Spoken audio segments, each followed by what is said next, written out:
હવામાન વિભાગની આગાહીને પગલે ગુજરાતના અનેક વિસ્તારોમાં વાદળછાયા વાતાવરણ વચ્ચે વરસાદી માહોલ જોવા મળ્યો છે.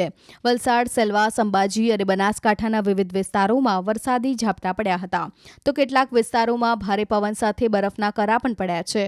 ભાવનગર પંથકમાં ભર ઉનાળે વરસાદી માહોલ જોવા મળ્યો છે. શિહોર તાલુકાના વિવિધ વિસ્તારોમાં અચાનક વાતાવરણમાં પલટો આવ્યો હતો અને કાળા વાદળો વચ્ચે પવનની ડમરીઓ પણ ઉડી હતી.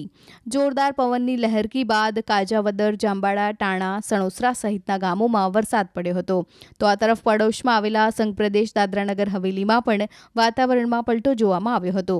કપરાડામાં, સેલવાસના ખાનવેલ અને ખેડપા સહિત આસપાસના વિસ્તારમાં વરસાદની સાથે કરા પણ પડ્યા હતા. આમ કાળઝાળ ગરમીમાં ભર ઉનાળે ચોમાસા જેવો માહોલ સર્જાયો હતો અને વૈશાખમાં અષાઢી માહોલ હોય તેવી રીતે વાતાવરણ ખુશનુમા થયું હતું. જોકે કેરીના પાકને નુકસાનની ખેડૂતોમાં ચિંતા વ્યાપી ગઈ હતી. ગુજરાત અને મહારાષ્ટ્રની હદ પર આવેલા છેવાડાના વિસ્તારોમાં કરા સાથે વરસાદથી વાતાવરણમાં ઠંડક પ્રસરી હતી અને લોકોએ ગરમી અને ઉકળાટ અને બફારાથી રાહત અનુભવી હતી. અરવલ્લી જિલ્લામાં પણ બપોર બાદ ધોધમાર વરસાદ ખાબક્યો હતો. ભર ઉનાળે આવેલા વરસાદને પગલે શામળાજી મંદિર તરફ જતા રસ્તા પર પણ પાણી ભરાયા હતા. વરસાદી પાણી ભરાતા રોડ રસ્તા પાણીમાં ગરકાવ થયા હતા. શામળાજીમાં ભારે પવનને કારણે બેનરો ઉડી જતા લારી અને ગલ્લાના વેપારીઓમાં દોડધામ મચી જવા પામી હતી, જેના દ્રશ્યો સામે આવ્યા છે. અંબાજીમાં પણ કાળા ડિબાંગ વાદળો વચ્ચે વરસાદ પડ્યો હતો.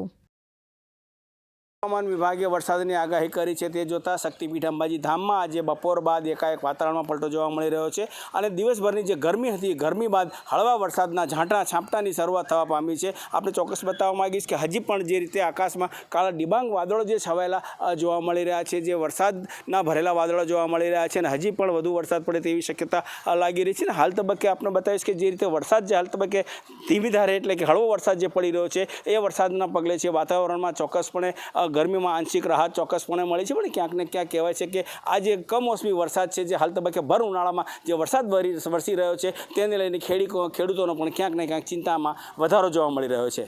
મહેન્દ્ર અગ્રવાલ, ન્યૂઝ 18 ગુજરાતી, અંબાજી. ઉલ્લેખનીય છે કે આ તરફ સાબરકાંઠાના ખેડબ્રહ્મા, વિજયનગરના વાતાવરણમાં પણ અચાનક પલટો આવ્યો હતો અને લક્ષ્મીપુરા સહિતના ગ્રામ્ય વિસ્તારોમાં કરા સાથે વરસાદ પડ્યો હતો. ઉલ્લેખનીય છે કે હવામાન વિભાગે હજુ 4 દિવસ વરસાદી માહોલ રહેવાની આગાહી વ્યક્ત કરી છે.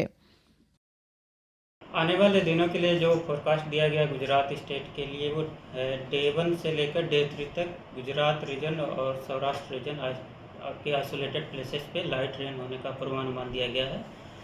और डे 1 में जो गुजरात रीजन और सौराष्ट्र रीजन के डिस्ट्रिक्ट है जहाँ पे लाइट रेन और साथ में थंडर स्टॉर्म भी होंगे, वो डिस्ट्रिक्ट हैं अरावली, महिसागर, दाहोद, डांग, वलसाड़, दादरा नगर हवेली. और सौराष्ट्र रीजन के जो डिस्ट्रिक्ट है जहाँ पे लाइट रेन और साथ में थंडर स्टॉर्म होंगे वो है राजकोट और सुरेंद्रनगर. और डे 2 की बात करेंगे जहाँ पे लाइट रेन और साथ में थंडर स्टॉर्म होंगे आइसोलेटेड प्लेसेस पे, वो डिस्ट्रिक्ट है सूरत, भरूच, आनंद, अहमदाबाद, सुरेंद्रनगर, बोटा, भावनगर, अमरेली, राजकोट और गिर सोमनाथ. और डे 3 की बात करेंगे जहाँ पे आइसोलेटेड प्लेसेस पे लाइट रेन होने का पूर्वानुमान दिया गया है, वो है बनासकांठा और सौराष्ट्र रीजन का गिर और सोमनाथ. और डे 4 में आइसोलेटेड प्लेसेस पे बनासकांठा में लाइट रेन होने का पूर्वानुमान दिया गया है.